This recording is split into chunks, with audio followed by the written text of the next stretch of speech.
if you teach a course, if you coach people, if you're ever in calls where you have a group coaching or group teaching or group Q&A kind of situation, there's a system that if you use it, does an amazing job of teaching, helping people to achieve the action the result that they're really after, and helping everyone on the call get value out of the answers to the questions that you're giving to one individual. This is a system that I've learned somewhat the hard way over literally tens of thousands of questions over the last decade or more, and I want to share it with you. All right? So when someone asks you a question, and by the way, this system works incredibly well if you answer the first question in a group call this way. It just sets that whole rest of the call off in a totally different way. All right, here we go. So the first thing you do is you need to make sure that you and they have clarity on their question. One of the challenges that many, many people have is they get nervous when they're given an opportunity to ask you a question. And so they want to ramble. They haven't thought it clearly out. They're not 100% sure exactly what they're asking. They just want their problem solved. They don't even know exactly what that problem is sometimes. And so by clarifying their question, it enables you to give a more precise answer, an answer that will better serve their needs, as well as it helps them to recognize what's really going on in their situation. I strongly suggest clarifying their question is a good thing. And oftentimes I'll let somebody, what I like to do is I like to have people say, my question is, and then I will loop back and ask them clarifying questions if I need them. But even after someone starts with my question is, and they go and they do that, at the end of it, I oftentimes still have to say, so would you mind restating your question? Because oftentimes they've gotten lost in that process. So step 1, clarify their question. Step 2, acknowledge them. Acknowledge that this is a good question, acknowledge their need, acknowledge their emotion in the situation, acknowledge the struggle they're going through, acknowledge the challenges that they're dealing with. That can be as easy as, thank you, Joan. I really appreciate this question. I can see that this is tough. All right. Then this is one that most people don't do. Actually answer their question. I have found it astonishing the number of times when I get feedback at the end of a course and people are telling me what I did well, what I didn't do well. Almost always I get 20% of the answers say, the thing I like about you the most is that you actually answer my questions when I give them. And it makes me wonder, what is everybody else doing? Are they not answering those questions? Well, don't be one of those everyone else's. When someone asks you a question, answer their question. This also applies even if you're doing something like a webinar and the answer is in what you're selling to them. So a great way to answer that question is, now this is something that we cover in great detail in Module 3 of the program. But since you asked it, let me give you the short and sweet version of that answer. Boom, give them 2 sentences, and then you may want to loop back around. And now we cover that entirely in 3 videos in Module 3, and we spent a lot of time working on this. So they recognize they got a portion of it. They got the answer, but there's lots more detail involved in actually making that answer work for them. All right. Now, so far, what I've just shown you, a lot of people do this stuff. Now I want to show you where the real power comes in. It's this.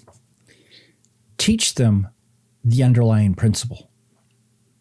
So often when we answer their question and then just go on, what they didn't get was that underneath the answer you gave them, there's an underlying principle. There is a core rule, a core rule of thumb, a core element that they need to understand. That when they understand that, it will make it so their future questions that they have will be more easily answered by themselves.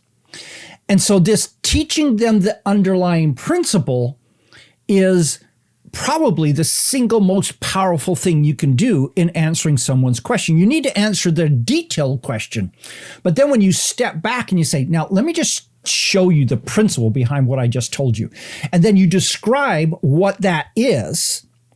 What you've just done is you just equipped them in a way that they've never been able to do it before. So I strongly suggest you teach them that underlying principle absolutely whenever you can. Sometimes we forget. Sometimes we're also in a time crunch situation. And so we don't get there.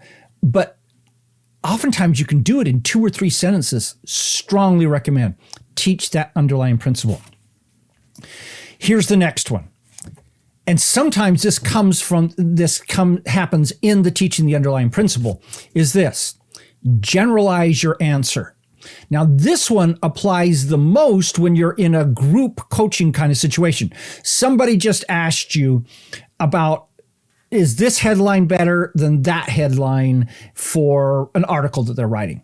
You answered their question, you taught them the underlying principle, and then you step back and you say, now, whenever we're working on coming up with a headline, remember the things I just talked about, this piece and this piece and this piece. What you've just done is you just made it so that when people hear this, especially when they hear this in the answer to the first question in a call, what they realize is, hey, I'm not going to check out my social media and read my email while I'm waiting for my turn to happen. I'm going to pay attention because Don is going to make sure that every question he answers gets personalized to me in some way, even though he doesn't know my specific needs.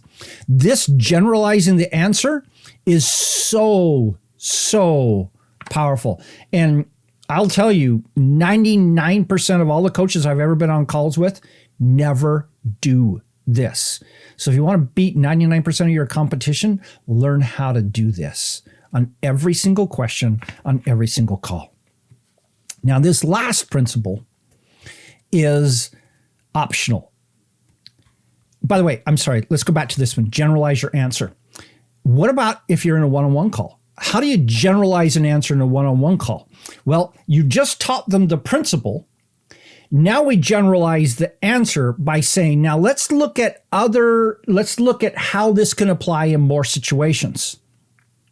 And show them that. That's how you generalize the principle in a one-on-one kind of call, so it goes off to other kinds of situations that they will encounter in the future. Now, this last one is optional, but it's so much fun when you do it well.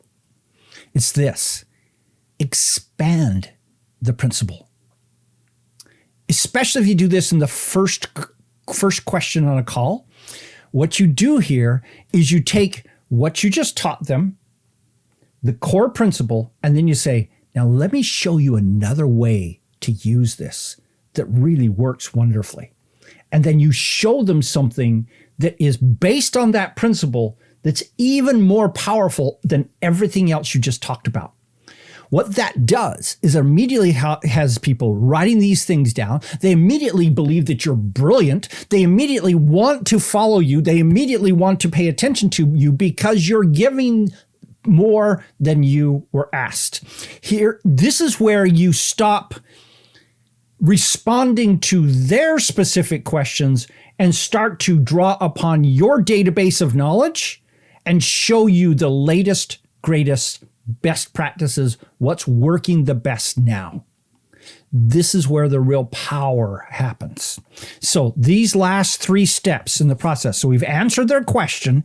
And so we started off by clarifying the question, make sure you're answering the right thing, acknowledging them so they feel emotionally connected with you, answering their question. Those are the things that everybody does. Then we teach them the underlying principles so they understand where in the database this is coming from. Then we generalize the answer so that it becomes applicable to everyone on the call. And then we go beyond that by expanding the principle. This is what really makes the value happen for everyone on the call, because they start seeing, oh, I've always thought here, what this presenter just taught me is here. I want to be there all the time. So I want to follow this presenter and this, because I know that they've got my needs in mind. All right, there you go.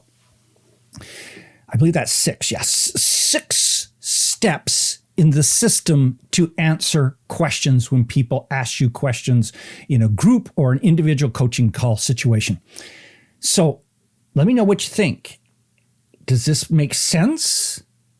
Have you seen this used well? Is there anything that I left out of this system? Let me know in the comments, and I encourage you to use this system in your own life and practice. This is Don Crowther saying, by the way, I'm sorry. This works for training children and teenagers too. Just keep that in mind. You might have 1 or 2 of them running around in your house, especially the part about teaching the principle. Why can't my curfew be later? Teach them the principle. Once they understand the principle, they're more likely to be obedient to the requests that you made.